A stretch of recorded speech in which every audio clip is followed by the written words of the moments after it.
Hello, hello.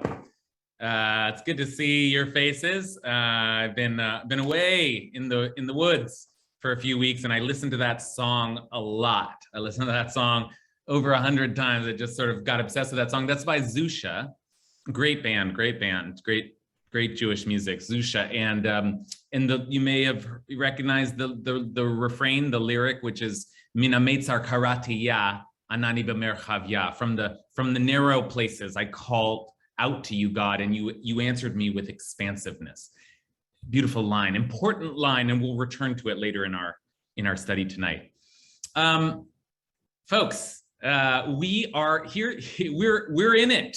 We're in the month of Elul. We have begun the month of spiritual preparation that our tradition suggests. Our tradition suggests we take an entire month to prepare for this experience, this high holiday experience, this Rosh Hashanah Yom Kippur experience. There's 10 days that begin the year, and those 10 days are supposed to be some kind of journey, some kind of deep, profound, transformative, year-setting experience. Here's the problem, okay? Here's the dilemma. Great, let's take a month to prepare ourselves. Let's get spiritual this month, shall we? That's great. Here's the problem. The problem is we could do all that work. We could journal and meditate and go on hikes and just like call out to God. Right? We do that intense, deep spiritual work, and then show up to shul, right? The first of the month of the year, and somebody will hand us a book, a big book. This big book right here is what we'll hand you at Ikar, and you'll sit with the book. You'll sit down there, and suddenly they'll start chanting through the book. So you've done all of this work, and you've reflected on yourself and your soul and your God and your tradition and your place in the world and the state of the world, and all of a sudden you're reading through this book. And the book is dense and it's fat and it doesn't have a lot of instructions. It has like every once in a while, stand up, sit down, right? So then all of a sudden you've prepared yourself for the spiritual experience of your year, maybe of your life. And suddenly you're flipping through a book that you don't understand, that is difficult to understand.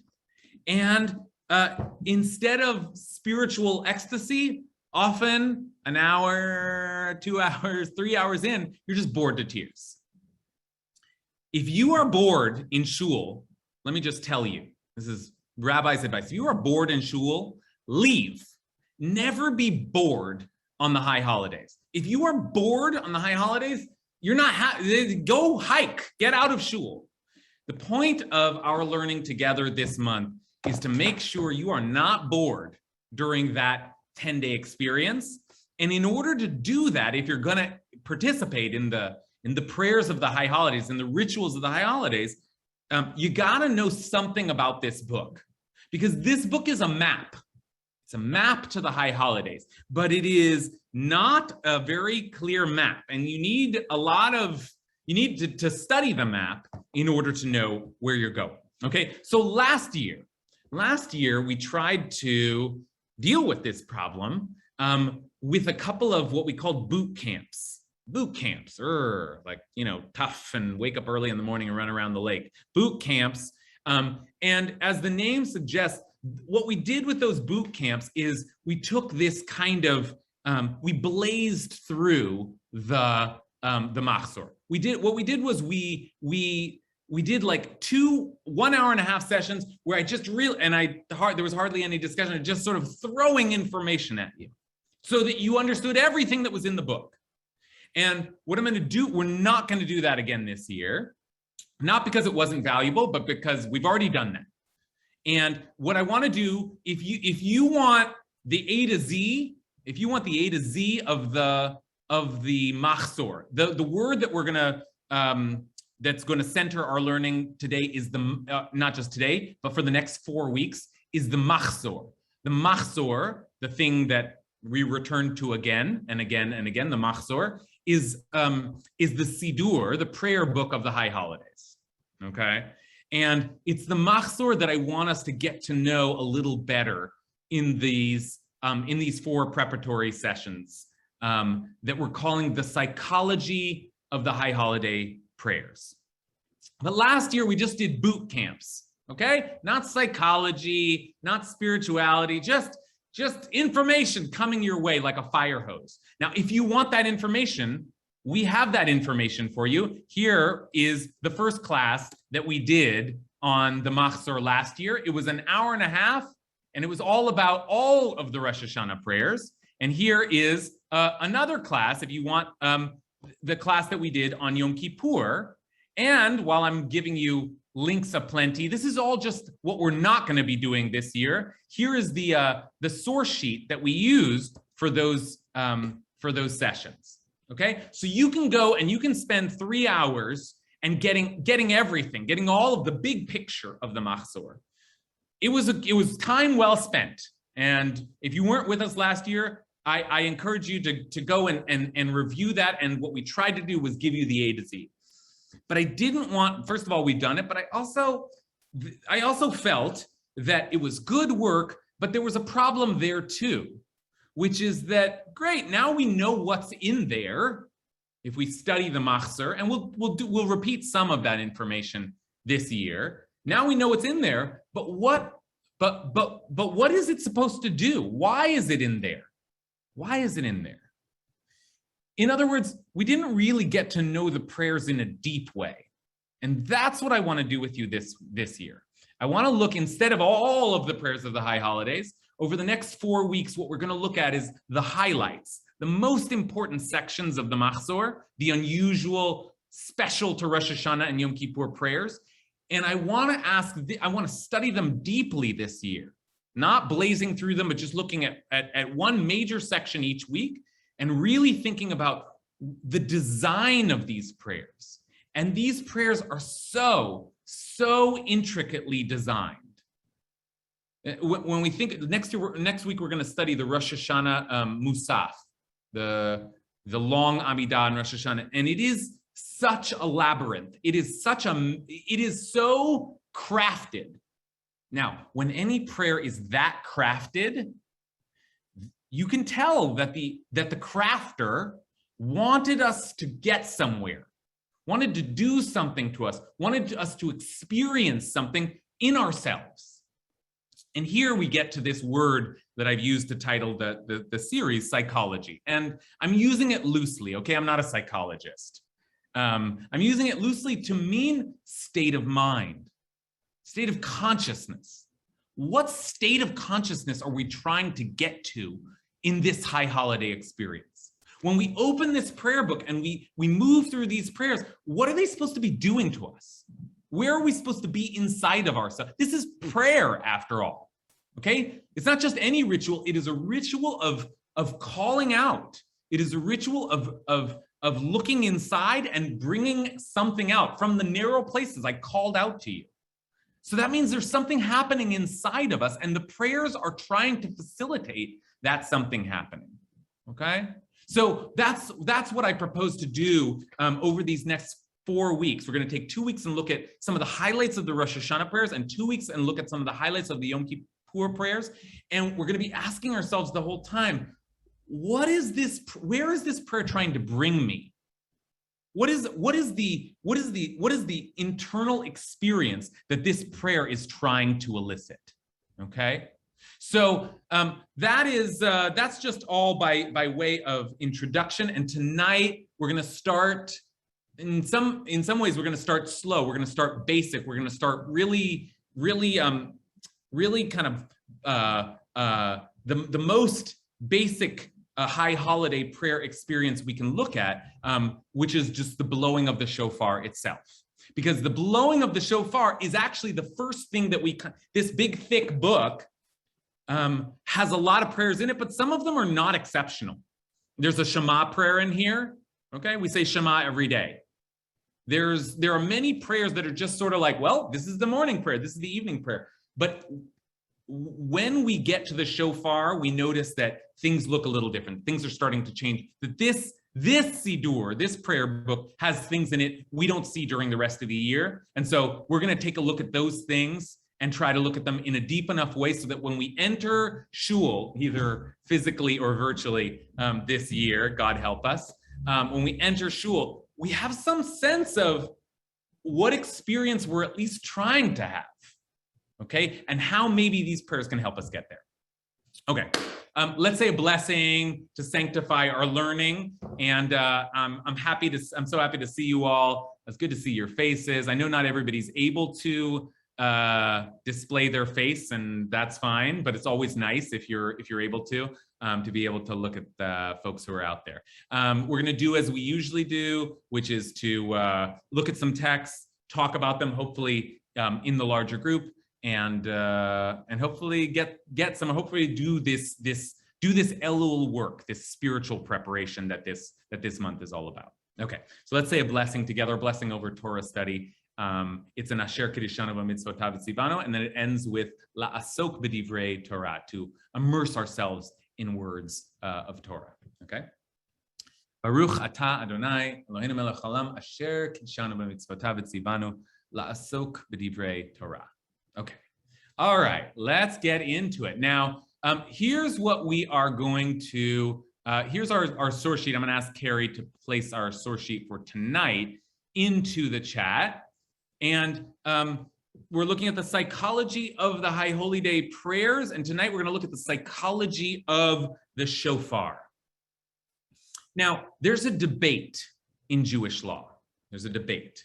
And the debate is whether or not mitzvot tzrichot kavanah. Translate. Do the performance of the commandments, when we do Jewish ritual, do they require a certain state of mind, kavanah? We usually translate kavanah as intention. Do mitzvot require intention or not? Meaning, do you have to be tuned in to mentally to what you're doing, or can you just do them and do you still get credit? Okay, so that's a debate that takes place in the Talmud. What do you think? Let's just start. Let's open up the conversation already. What do you think? Do you think we should require ourselves to be mentally present in our ritual lives, when we're lighting the Shabbat candles, when we're going through the prayers, when we're giving charity? Do we have to have proper intention for all those things? Claims one side. Or do we get credit whether we're there mentally or emotionally or not? Just doing them is enough. So I'd love to hear votes. Should we require intention, or is it okay to just do it, as Nike once said? Taran, I haven't seen Taran in so long. Hi, how are you? I'm good. Good, welcome. So what I would say is kind of a middle road. I think that there needs to, I don't know if it needs to necessarily be intentional, but you need to be present. Good. That is a middle road. That's great. And the debate gets complicated, and some of the positions are right about where Taran was at, which is to say, you don't have to. What we're going to try to do is get ourselves to a really advanced place. I really understand. What is the shofar? What does it mean? What does it mean? Okay, but Taran's saying, okay, maybe you don't need all of that, but you at least need to be you can't be watching TV and blowing the shofar, okay? You can't be talking to your friends and lighting the Shabbat. Then you're not present at all. All right, let's hear some other opinions. Maggie? So I've heard that you get there's different levels of okayness, whether you're not present and you do it, or whether you're present and you do it. And then if you're present, then you have different levels of intention. Are you physically there? Are you emotionally there? Are you mentally there? And so I think intention has to be there in some way, shape, or form. There are so many aspects that can impact somebody's life that you may not be wholeheartedly doing whatever needs to be done in that particular day. Beautiful. Okay, that's great. What Maggie says is also true. Now, Taran was talking about different kinds of intention, and Maggie's talking about that as well, but Maggie's also saying, it sort of depends. I mean, what are you doing? And how present do you need to be? So, for example, does it matter whether I really gave charity with a full heart? What if I was stingy and I didn't really want to, but I had to anyway, so I gave charity? Great. You still gave charity. It still matters, right? Do I have to not want to kill you or just not kill you? Just not kill you. That's the most important thing, okay? But sometimes intention matters. We're talking about prayer after all. Can you really pray without intention? Right? And the classic example that the Talmud gives is saying the Shema. When we say the Shema, that's an example of something we really have to be present for, okay? And that takes us very quickly to the shofar, but let's just hear the hands that are up on this topic before we get there. So Rabbi Zaki? Okay, I just wanted to add, for me, when I have the intention, my soul is engaged. So it's very psychological and physical, in addition to the mitzvah of doing, whether it's hearing the shofar blown or charity or whatever, but it changes my cellular structure. Good. So Rabbi Zaki takes us to really the deeper question here, which is, well, I don't know. Do mitzvot require intention? Well, it depends. What's the goal here? Is the goal a kind of inner soul experience? Or is the goal just that things get done in the world? And of course, the answer is both. But Rabbi Zaki is reminding us that part of what she's looking for, what I'm looking for, what a lot of us are looking for here is that internal, that psychic, that cellular transformation, right? And for that, we are going to need a little intention. Okay, let me take one more comment, and then I want to start looking at some text together, and then I'll come back to the hands that are up. Neil Spears. I was just going to say what Miriam just put in the chat, which is that sometimes cultivating intention is a really tall order. Mm-hmm. And doing the thing might actually then create intention, especially the rituals of Jewish life, the prayers, the sound of the shofar might actually instill it. But if the bar is like, you got to have intention before you do it, I might never get there. Good. Okay, beautiful. That's right. It seems so easy to say, well, of course, mitzvot, intention is better than no intention, right? Let's require it. But actually, because of the reason that Neil gives, that someone's also talking about in the chat, the idea that we need to require intention for all the mitzvot becomes an impediment to doing the mitzvot. And you know what? Even for prayer, I got to be honest with you, I can't be fully present 3 times a day. Sometimes I'm just doing it. And one strong, solid position in our tradition is, no, they don't require intention, because the important thing is you just do it. And if intention comes every once in a while, great, but we can't require that, okay?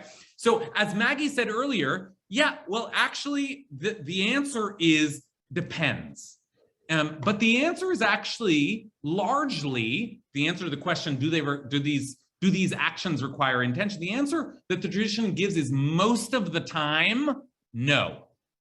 Most of the time, we do not require you to be fully mentally present or fully emotionally present or fully spiritually present. But for some things, we do. Because some things don't make any sense unless you're present. Now, how do you love the Lord your God with all your heart? You gotta have some love, right? You can't, that's something that happens inside of you. How do you say the Shema?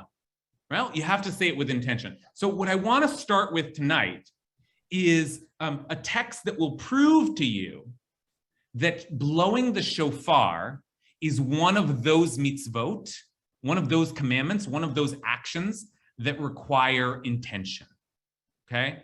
And again, just to repeat something I've said now, when you are praying, Rosh Hashanah starts, it's Erev Rosh Hashanah, you go to shul, you say the evening prayer, then you get up the next morning, maybe you go back to shul, you say the morning prayer. You're not going to see anything unusual for a long ways.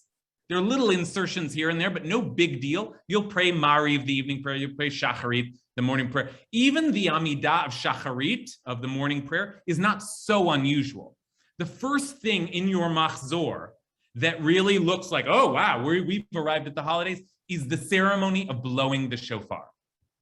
Okay, so we're going to take a look eventually at the liturgy of the actual text of that ceremony, but let's start by, as I said, proving that according to our tradition, shofar is one of those paradigmatic actions that require intention, okay? And that proof comes from, you should have a source sheet now.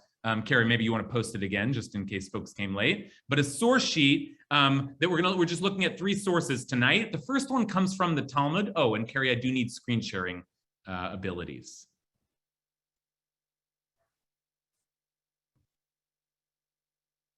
Do I have them yet? Yes, I do. Okay, the first one comes from the Talmud, and they're discussing this very issue of whether or not mitzvot tzrichot kavanah, do the commandments require intention? And what do you know, but the example that they give is the example of the shofar. So here's what it looks like when the shofar is heard without intention. Okay, here's the teaching. Come in here, Tashma. If someone was passing behind a Beit Knesset, that's the Hebrew for synagogue, a house of gathering. If someone is passing now behind it, okay, they're just walking in the alley behind the Beit Knesset, or their house was adjacent to the Beit Knesset, you happen to live next door to shul, and heard the sound of the shofar. You hear it there, like it's out your window the way I heard the lawnmower this morning, okay? If you heard that, or the reading of the Megillah, that's another example, but we won't pay attention to it tonight. But there's another holiday where hearing something matters on Purim. But they hear the sound of the shofar. Now, here's the rule. If they direct their heart, here's the Hebrew, kiven libo, kiven. Kiven means direction, and it's related to a word that we use more frequently, kavanah. Kavanah, which we often translate as intention. Okay, so here's that same language, kiven libo, directing your heart. In other words, if you have intention, then they have fulfilled their obligation. But if not, they have not filled their obligation. Okay? If someone just hears the sound of the shofar, you are commanded on Rosh Hashanah. Really the only major commandment on Rosh Hashanah is to hear the sound of the shofar. But if you direct your heart, that counts. And if you do not direct your heart, that does not count. Now, let's analyze a little bit. What does it mean? A kavanah, it's a word, we translate as intention, but now we've got very specific language, directing your heart. Does anyone want to speak that language out for us a little? What does it mean to direct your heart? What would that mean? If you direct your heart, it works. If you don't direct your heart, it doesn't work. Someone want to try to Susan, you have a hand up, but it's from before. Does anyone else want to, Mark Strunham? I think that what it means is that there's a choice. You need to choose, and you need to open yourself up to the meaning of that experience, which I think goes even to the first question, that ultimately we do things without necessarily intending to, but there's a potential for meaning in every experience. Good. Exactly right. Exactly what we've been kind of leading up to saying. Some mitzvot require you to be present. It just doesn't make sense unless you're present. And the shofar is one of those mitzvot. If you're just hearing sound, who cares? You have to hear sound with a certain amount of presence. Okay. Florine, do you want to add to that?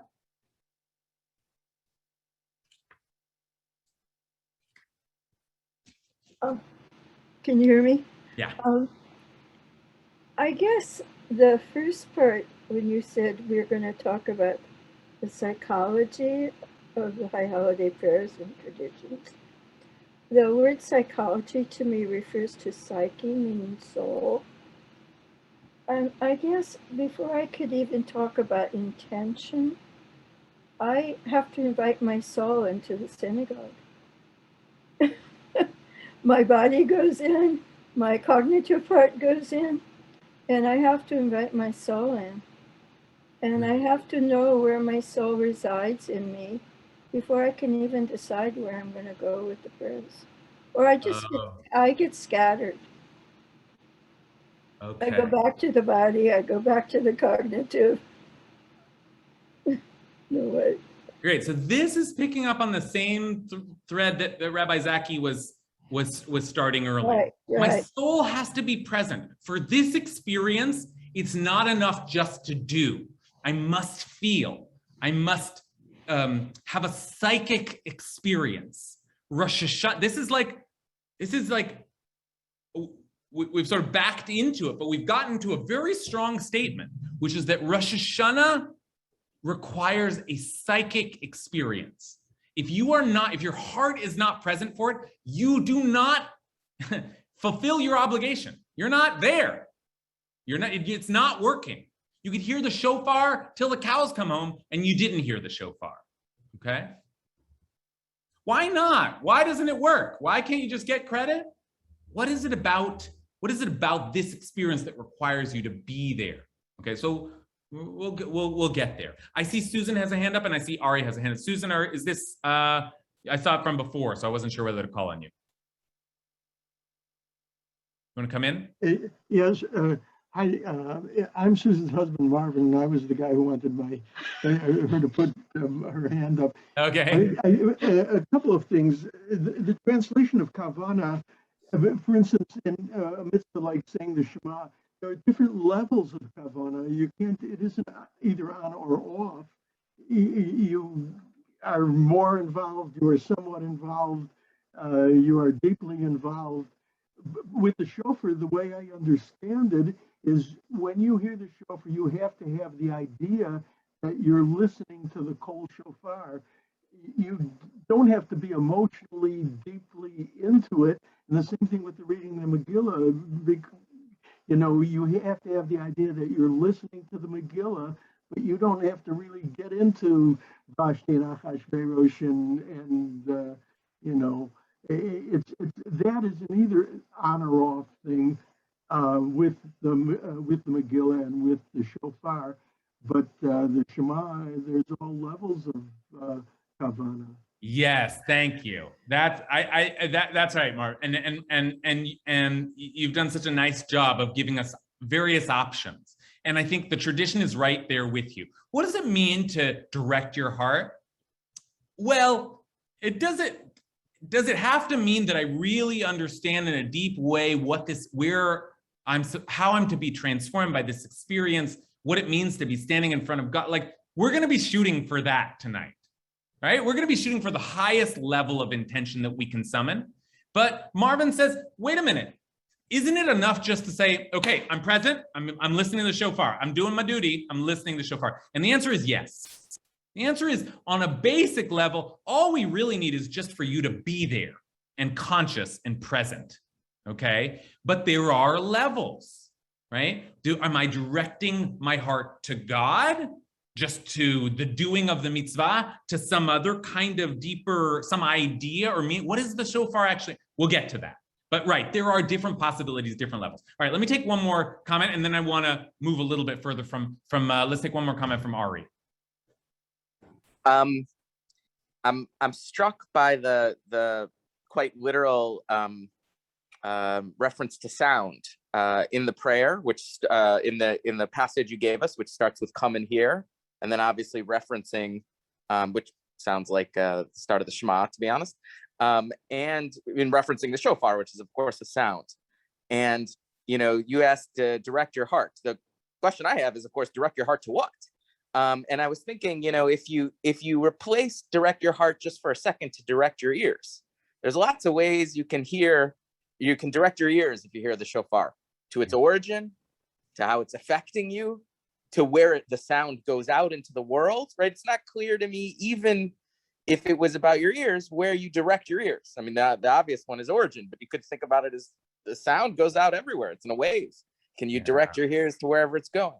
So, your heart is even more complicated, or maybe it isn't more complicated. I don't know. Your ears are quite complicated, but I'm struck, even if we take it literally, direct your heart towards where? To where it's coming from, to what you're feeling, to where wherever? Does it matter? Is there, you direct your heart in all directions? Like your heart is the panopticon, like, you know, well, to use a different sense. So it's it's an interesting, the auditory panopticon. Or is it just direct? Doesn't matter in what direction, as long as you're making an effort to direct. Yeah. So, okay, great. This is really excellent. The language you're the highlighting that you're giving us, Ari, because that's right. This isn't just about intention. It's not just about a mental experience. It's not just about a heart experience. It's also about a sonic experience. There will be Ari's quite right. It's like hear, listen, listen. So whatever you're doing with your heart, it will intersect with, there will be a moment when everybody gets quiet. You hear that thing, and there's something happening while you're hearing the sound. Something is happening inside of you. Okay, so what is that? What is going to happen? We're going to get there very soon. I can't help myself. I should probably move on now to start talking about the what, but I can't help myself. I just want to show you one more piece of this text, because this is already kind of complicated enough just to think about in directing my heart while I'm listening, if I'm directing it well enough. What is it? This is already complicated enough.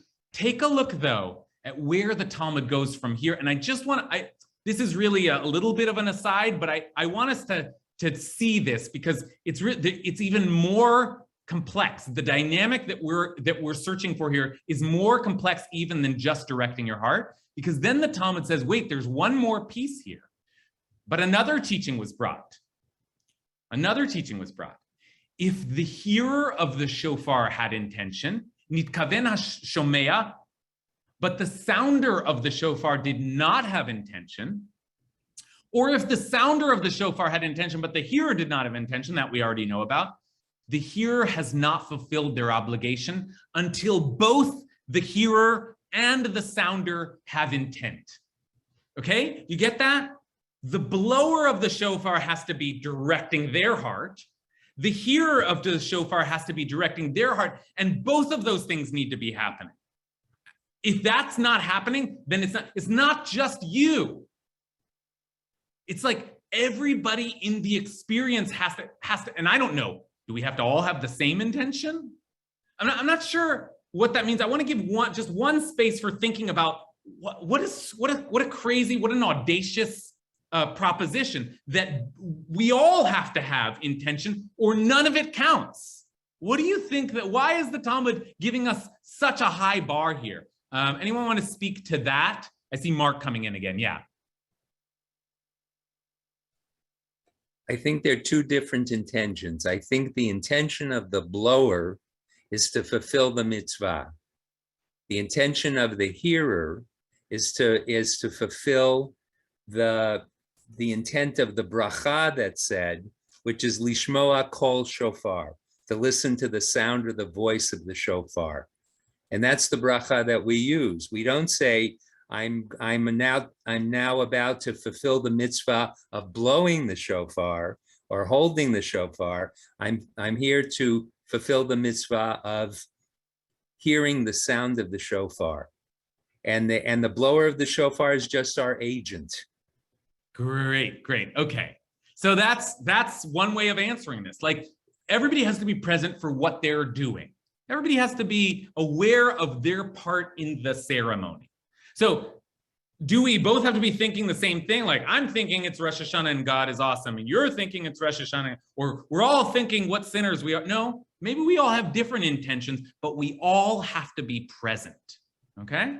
Right? That's, again, I think that's quite a high bar, but I'm throwing that in as yet another kind of another nuance, another level of intention as we begin to talk about the psychology. We're not just looking inside of ourselves, we're looking at what's going on in the room and what I'm thinking about being present, but I also want you to think about being present, because we need each other in order to effectuate this experience.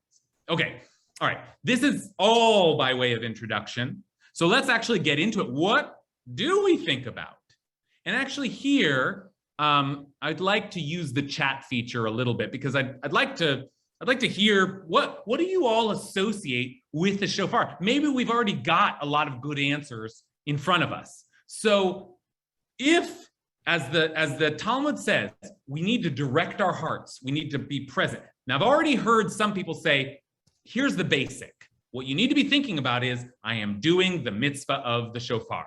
I am fulfilling my obligation. And that's a baseline. But give me more. And I'm gonna take commentary, but let's first just put it in the chat. I'd love to see what people are thinking about.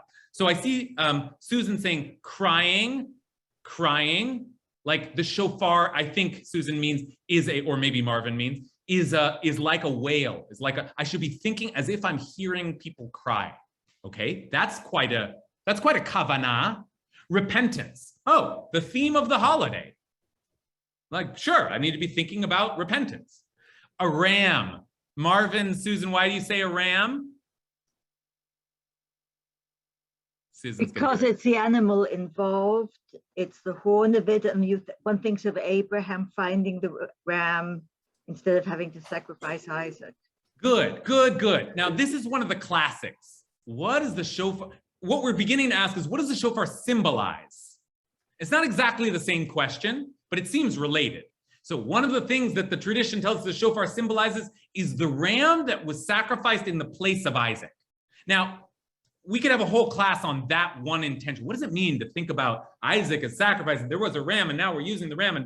So, okay, but that's one example, and there are many. There are, like, we could go on and on and on, and let's hear some more. Wayne says a connection to the past. Connection to the past. Ari says unity, oneness as a people and with God. Oh, the same intention of the Shema. Okay, Lenore says wake up. That's the kavanah.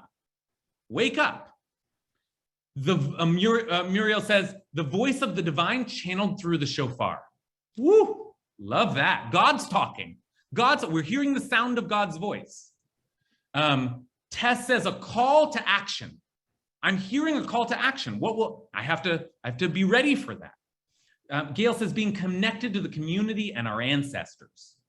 Taran says a vibrational healing tool to clear you, to dislodge the vibrational junk you picked up during the last year. So the sound waves are getting in me and clearing me out. These are great intentions. And we could basically, I'll read this list and we can all go home because this is already good. And some of these we're going to see come back, but let's keep going. Mark says to be awakened to my life, my moral being, my potential, my gratitude for life, to make an accounting for my life so far. This is good. I mean, I think many of us are already prepared. Joan says, opening my soul to hear Hashem's response to our call. Rabbi Zaki, elevating my prayer to the Holy One by waking up my heart. I'm seeing a lot of wake up, and that's good. We're going to see that soon. Y'all are anticipating. Let's see. Okay, I'm gonna stop soon. But Alexandra says a call to connect with our own inner holiness. I love that. And also a sonic tunnel to the heavens. Woo! A sonic tunnel to the heavens. I'm seeing some snaps out there. Let's snap for a sonic tunnel to the heavens. Michelle DeRosa says, we're in this together. We're all experiencing the same thing. Now that's a good intention. That plays up on this same hearer and blower. Dave Weinberg says a wake-up call. Michelle Raz says pausing and reflecting and meditating on where I feel in my life. Where am I right now? Alyssa Neal says it's opening up a direct line from me to God. Okay, that shofar sound is the connector. Luana says being present on purpose. Joe says I can't help but think of the line in Psalm 150, Hallelujah, b'teka shofar. I praise God with the sound of the shofar. Now that would be a different intention. I am praising God with this. Praise God. That's different than some of the ones we've heard so far. And finally, Jack says Jews are a people who are able to move toward a sound, who can direct their ears toward a sound, direct their hearts toward a sound, but need time to pray to summon their souls, as if hearing in their hearts is not enough to join our ears, hearts, and souls together. Okay. All right, so that's, wow. We already have, like I said, we could go home. We've already got lots of great language. And indeed, if we made a list of all of the symbolism that's been attributed to the shofar throughout the ages, it would be a book. I mean, there have been so many reflections on the meaning of the shofar, the shape of the shofar, the ram of the shofar, lots of things. What I'm going to offer tonight, along with all of these really poetic reflections that you've already given, is what I think is the most famous, and that is Maimonides gives an intention. Maimonides actually gives us, it's rare because Maimonides is often just telling us what to do, but here Maimonides stops and says, he must have read the Talmud that says we need to direct our hearts. And here Maimonides tells us exactly how to direct our hearts. Now, Maimonides is very, very much a kind of telling you what to do kind of guy. So it's not a surprise that he's going to tell you word for word. He's going to give you a script for what you should be thinking about. Now, don't worry, this isn't the only intention that we're going to look at, but it is the most famous. So let's take a look at what Maimonides says our kavanah, our intention should be when we hear the shofar. Okay, we're here in the second source. This is the Mishnah Torah. It's his laws of Chuva, Hilchot Chuva. And I'm telling you, I told you this last year, if there's one thing that you read to prepare yourself for Rosh Hashanah Yom Kippur, read Maimonides' Laws of Chuva. It's a classic. If there's two things, you're probably going to read Alan Liu's This Is Real, and you're completely unprepared because everybody loves that book too. Okay, but let's take a look at Maimonides since he lived first and see what Maimonides says. And you know, Maimonides usually is just quoting a rabbi from the Talmud, but here he has his own language for exactly what we're supposed to be directing our hearts towards. Okay, even though he says we blow the shofar on Rosh Hashanah simply because the Torah commands it. Now that we heard people say this, we heard that like the bottom line, Mark was saying this, the bottom line is the Torah said so. And there's a whole school of Jewish thought that would like poo-poo this class that we're doing. Don't give me the psychology, just do what God says. There's a whole school of Jewish thought that says the primary thing is just the Torah says it, I do it, that's all there is to it. But that's not my Judaism. Okay, so we're gonna go a little further, but Maimonides is saying, yes, that is a baseline. One reason that we blow the shofar is just because the Torah says so. But he says, nevertheless, it is hinting at something more. Remez yeshbo, there's a hint in this, as if to say, and this is, the Torah doesn't tell us this, but Maimonides says, it's as if the Torah tells us this. Now, you're about to hear some of the language that some of you brilliant folk already gave in the chat. Maimonides gives similar language. Uru yeshenim. Wake up, sleepyheads, from your slumber. Okay, we heard a lot of that in the chat. Wake up, sleepyheads, from your slumber. Rouse yourselves, you lazy nappers, from your snoozing. I had to do a little like thesaurus work to get like different words for sleeping. Lots of like, you get up, wake up, stop sleeping, stop snoozing, stop dozing, get up, get up, get up, get up. Examine your conduct.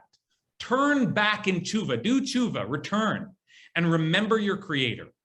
And those who forget the truth because of the vanities of the times, who waste all of their years pursuing vanity and emptiness. Oh wait, now Maimonides is going somewhere else. Wake up, wake up, wake up. Do tshuva, look at your conduct, remember God, but one more thought. If you forget the truth because of the vanities, the emptiness of the times, who waste all of their years pursuing vanity and emptiness, useless things that cannot save us. Look to your souls. Hibitu lanafshotechem. Look to your souls. Look at your behavior and your tendencies. Let each one of you abandon your wicked path and your unhealthy state of mind. Now, I don't know if this is the exact translation, but talk about psychology. The word here is machshava. Machshava could mean thought, could mean consciousness. I've translated it as state of mind, but here it's machshavato asher lo tova. Your consciousness, which is not in a good place. Okay? So where do we want to get our consciousness? Maimonides gives us one answer. Okay? Wake up, wake up. Okay? And so what is the shofar? Give me, like, somebody speak it out. Now, what does Maimonides want us thinking about? So, Susan, I see you've got Susan Kamen. It's like an alarm. It's like an alarm. Beautiful. It's an alarm. And this is probably the most classic answer, and some of us, I think, have heard it and put it in the chat. The shofar is meant to be an alarm. This morning, I had to set my alarm because I lead prayers on Wednesday morning. You hate that sound. You got to hate that sound. But you need it to get up. Sometimes you need an alarm. In other words, the shofar is not pleasant. Not necessarily pleasant. It wakes you up. It wakes you up to what, though? What do you wake up and start thinking about what? What else have we gotten there? I mean, okay, examine your conduct. Wake up and examine your conduct. Remember God. And then what was all that other stuff about the vanities of the times and your unhealthy consciousness and you gotta you're pursuing empty things which will do you no good. What was all that about? Anyone have a thought on why Maimonides is so worried about the vanities of the times?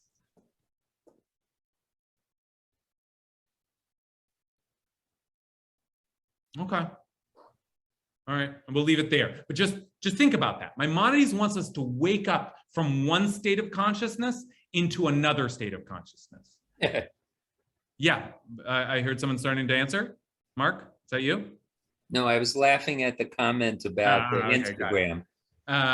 Maggie, yeah, I have a comment on that. So I'm thinking that with vanity, we don't think of how our relationships with others could have been impacted based on our vanity. We don't think, we can do no harm. We haven't offended anybody because, I'm just so nice and I'm just the best. I'm here, I'm there. So I think Maimonides it's a way to kind of check yourself and check your relationships with your fellow Jews or just fellow human and see, do you need to then get ready for Yom Kippur and apologize? And not only just apologize to your fellow humans, but also apologize to God and to yourself for doing these things that are inappropriate. Good. Okay, so what Maggie is reading here between the lines is a certain kind of self-centeredness that Maimonides is concerned about. The way that we are worried about our own status and our own image, and the way that we're worried about getting the things we want and finding the pleasures that we crave. All the things that are me stuff. Wake up out of that and start looking outside of yourself. Okay, so that's one way of framing this. So suffice it to say, there's some kind of mental state that we are usually in, assumes Maimonides. We're usually in some kind of state thinking about things which actually are not that important, which are not that useful to us, which certainly cannot save us in the end. In the end, I don't know what the end, but let's say on Rosh Hashanah, they're of no use to us. There's certain things we're thinking about all the time. And I got to tell you, I relate to this. All of the anxiety that's coursing through me all the time. And then what does it really matter? I was worried that I didn't, get that email written, or worried that I, missed my flight. The things that drive us insane all the time and yet are not that important. So wake up from that stuff. Wake up from that stuff. Okay, so one answer is an alarm. The shofar is an alarm. We are asked to direct our hearts for the shofar, to be present, to be thinking about something. Maimonides tells us, here's what you should be thinking about. Wake up. Okay. That's the most famous answer, so we could just stay there. But before we finish tonight, we've been talking in kind of theory and reflection, but part of what we want to do in this series is to actually look in the book itself. And so I'm going to take us into the page that you will find if you're using our Machzor, which is the Lev Shalem, which is a pretty nice one. It's on page 119. I'm actually going to ask Carrie to put. I have a copy of it that in case you wanted to see what it looks like in the Machzor. I'm going to screen share it also so that you see. We tried to use this last time, but it got, let's see here. Where am I? Oh, I don't even, I think I deleted. Carrie, I think I need you for this. Did you put it in the chat? Carrie? Okay, not important. Let's just go and take a look. Yeah, sorry. I accidentally just sent it to Dave Weinberg on his own, but sending it to everyone now. Okay. So here it comes. This is just in case you want to actually see the book. We tried to use the PDF last year when we were studying. It just got complicated and the pages are backward. So I just put it into your source sheet tonight. So you don't actually need this. It's just a little extra. But let's take a look at the actual, when you get to that moment in shul, where Maimonides tells you you're supposed to wake up, wake up, wake up, wake up, and you turn to the page and you start reading, the first thing you'll read are some verses from Psalm 47. And I gotta say, interestingly, I think Susan nailed it. The intention that Maimonides wants us to have when we listen to the shofar is alarm. But that is not what the verses from Psalm 47 in the Machzor itself seem to be suggesting. So here is another set of associations that I think we can imagine that the prayer book is trying to bring us towards. So let's take a look at what it actually says in the, here's Carrie's put the screenshot in, so I can show you what it, I'm not sure that works. Okay, so let's just take a look at the source sheet. I'm not sure that works. Let's see here. All right, let's just move to the next source. So here are the page 119 in the Machzor Lev Shalem. Here are the first things that we're going to read when we actually turn to the shofar service. Alei Elohim bitrua, Hashem b'kol shofar. God has ascended with a blast. The eternal with the sound of the shofar. Sing praises to God, sing praises. Sing praises to our King, sing praises. For King of all the earth is God. Sing praises, all of you with talent. God has reigned over all nations, sitting upon God's holy throne. Now, I don't know if, I don't know, like, not everybody's, likes the king metaphor. Not everybody's crazy about that king. But here it is. What is the, this is an alarm. What is the intention that this section of the Machzor is asking us to bring just before we hear the shofar? What is this all about? God is awesome. God is great. Well, what's going on here? Anybody want to give an interpretation of this, or what's happening here? I'm gonna wait to see if I hear from anyone new.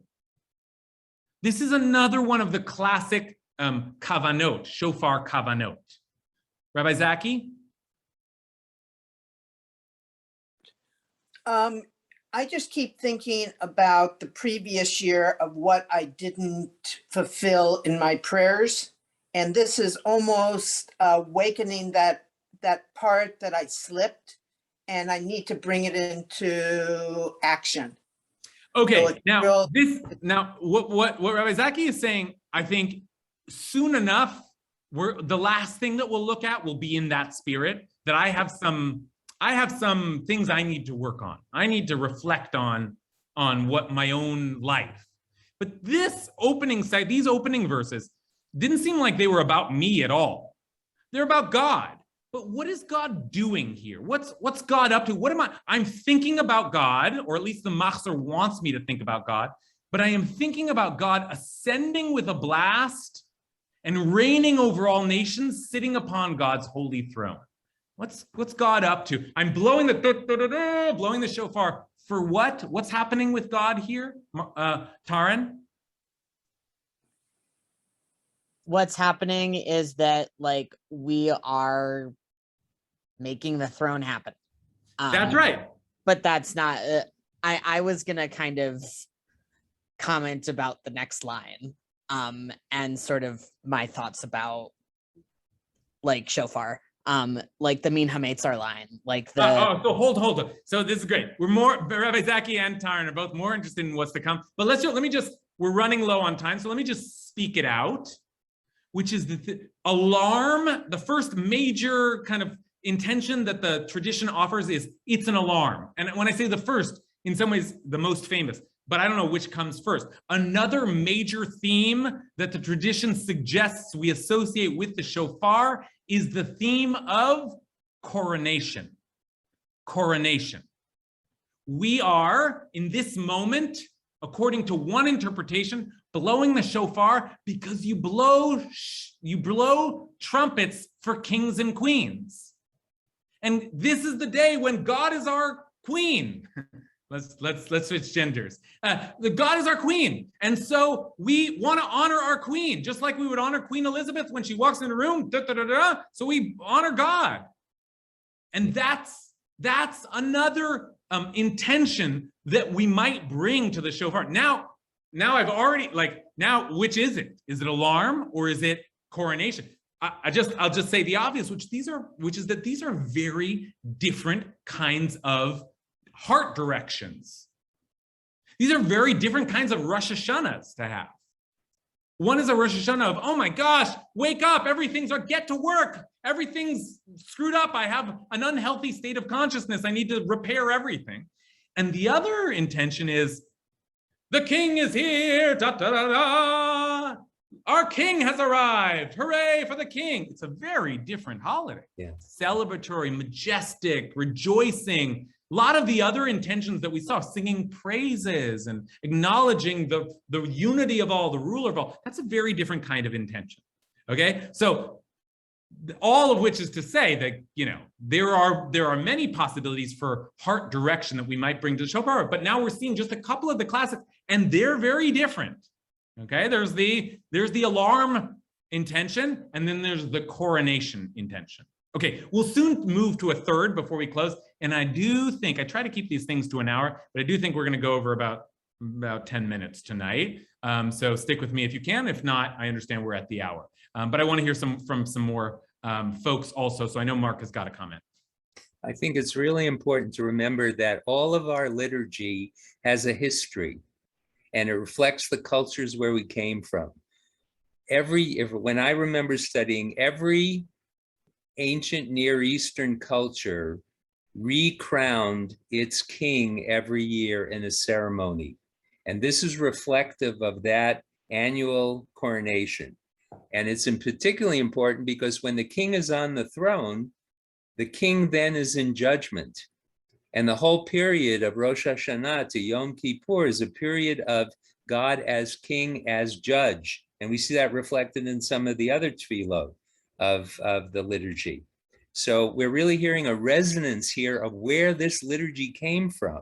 Yeah, thanks for that, Mark. And that context is helpful because if I can just add to that thought, with that context in mind, every culture's got their king, their ruler that they celebrate, their pharaoh, if I may, right? So sometimes it feels a little strange to call God a king because a king is a person. Why do we want that image associated with God? But part of the point of that image, the reason that is so central in our tradition, is because God is the king and not Pharaoh.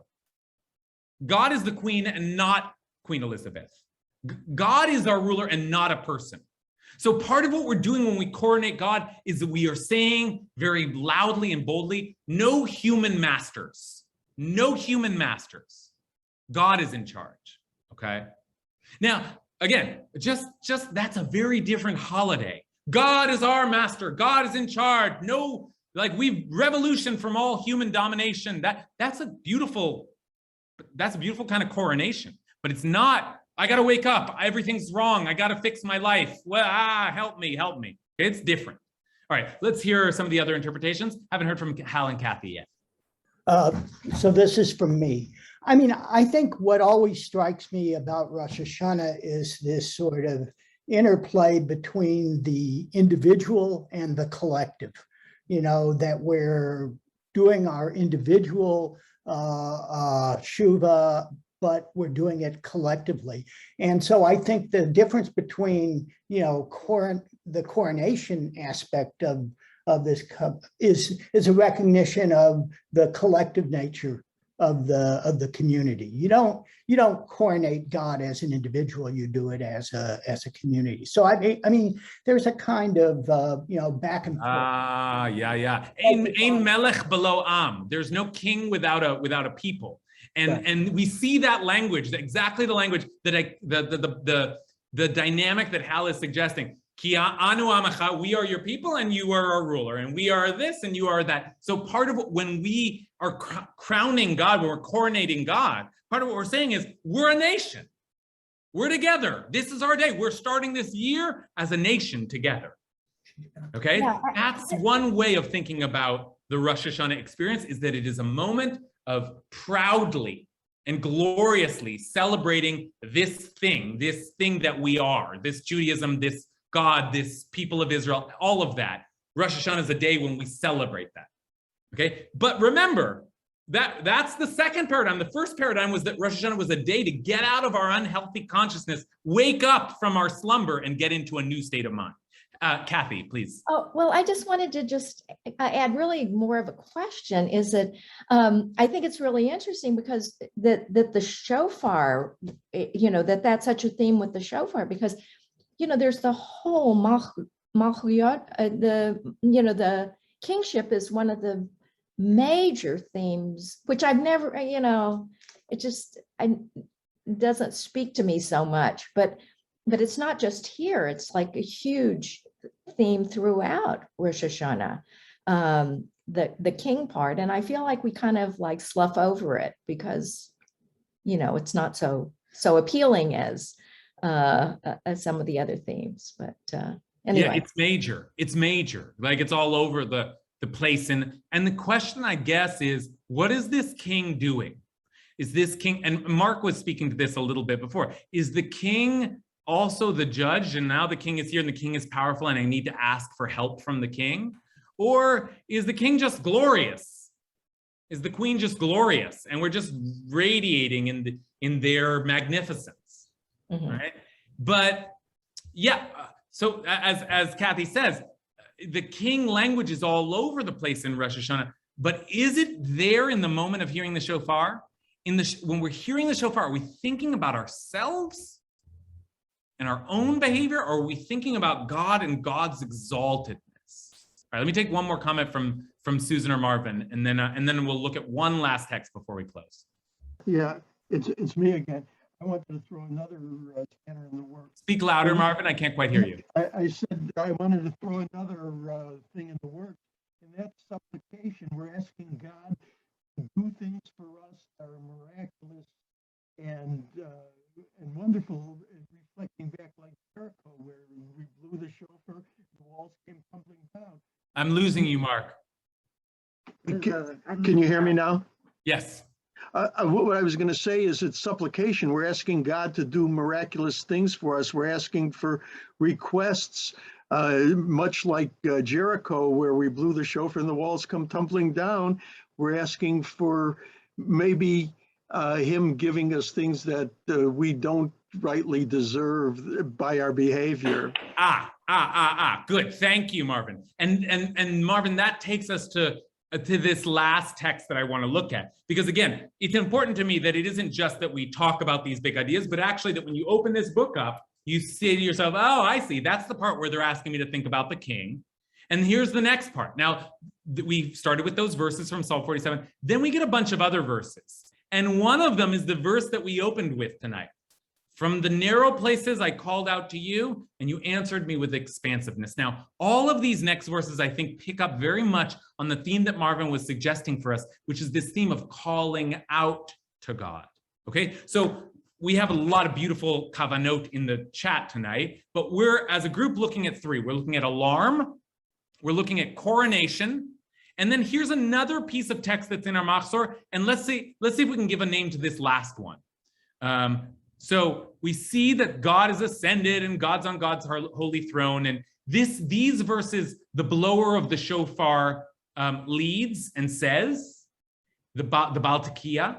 And then there are other verses that we say responsively. And one of them is, Mina Meitzar Karatia, from the narrowness I called out to God, and God answered me with expansiveness. We've got a couple of folks who have already commented on this. Let's see the rest. You have heard my voice. Do not shut your ear to my prayer for relief, to my cry.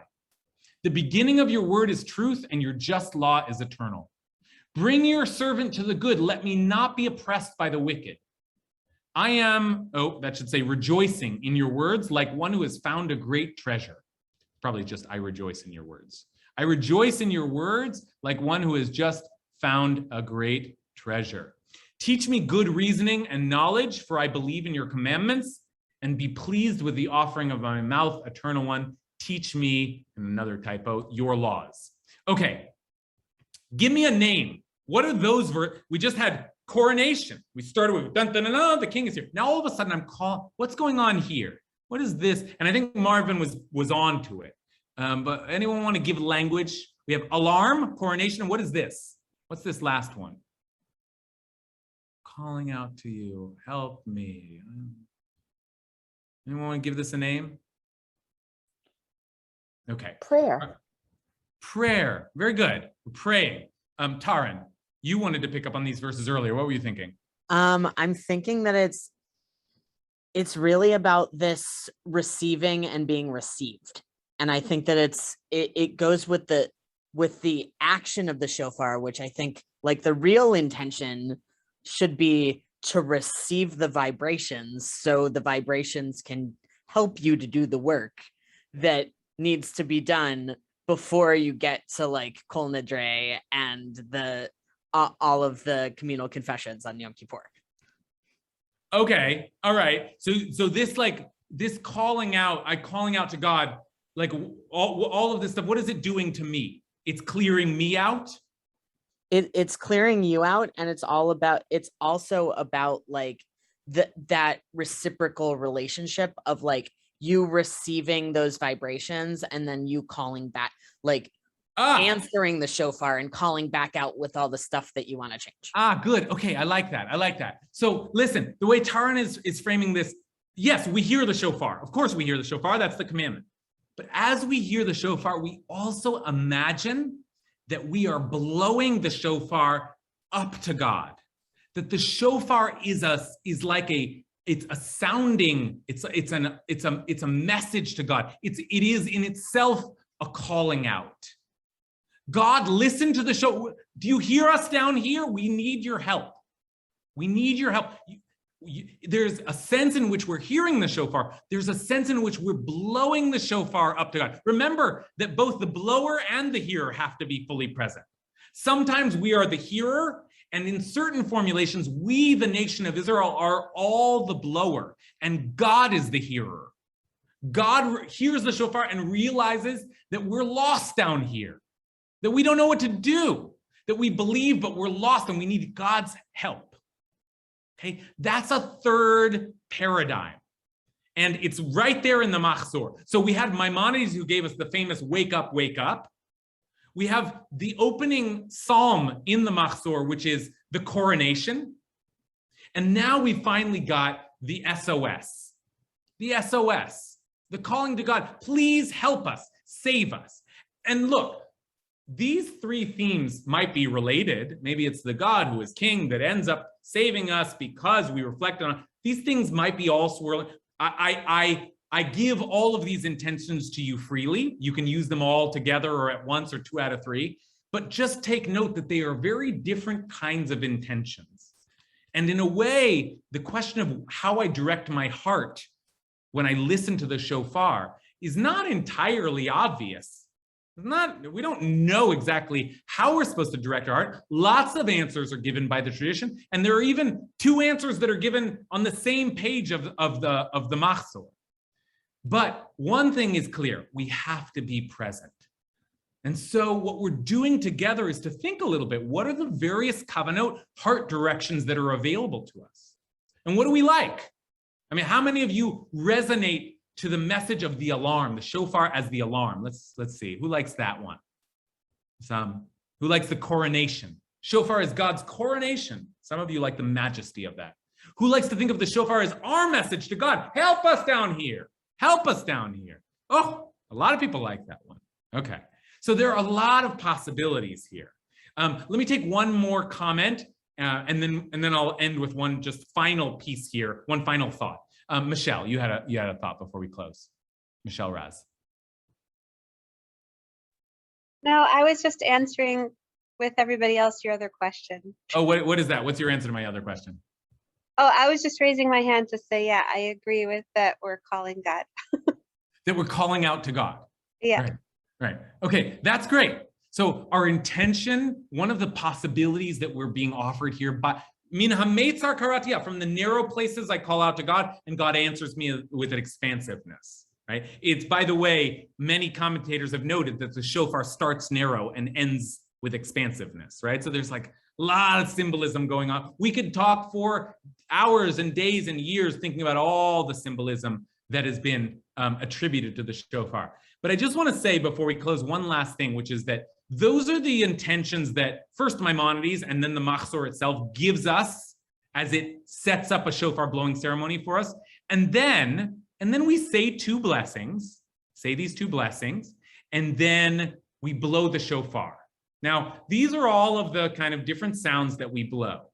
And there are three basic sounds: the tekiah, the shvarim, and the teruah.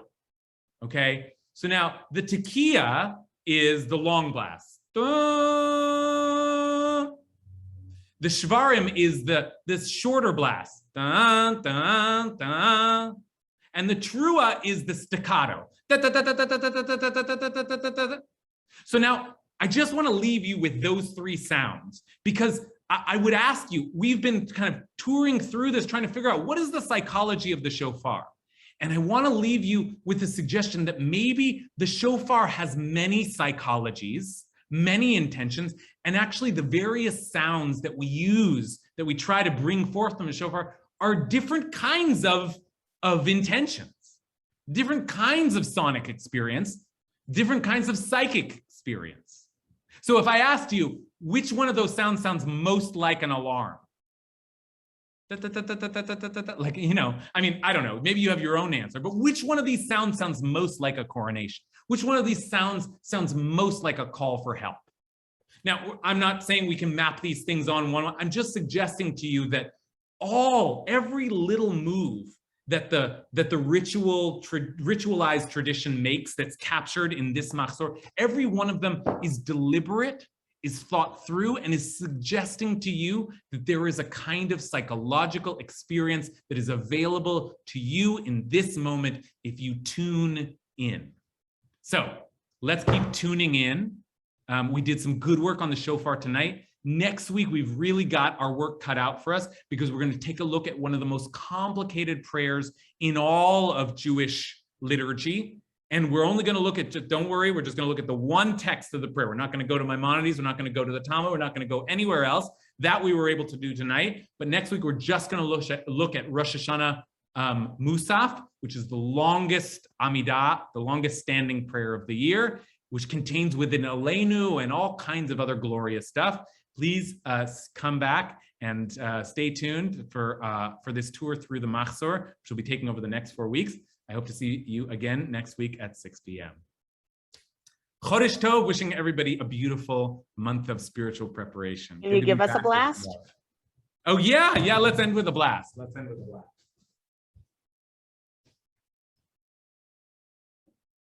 right. Let's see if I can do all the sounds. I'm actually not good. Whenever Marsha Browse is around, we always force her to do it, but I think she's not in the Zoom tonight. All right, so let's try tekiah.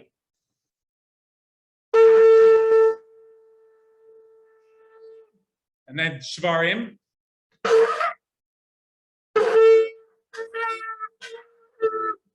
Gonna need some practice. And then finally teruah.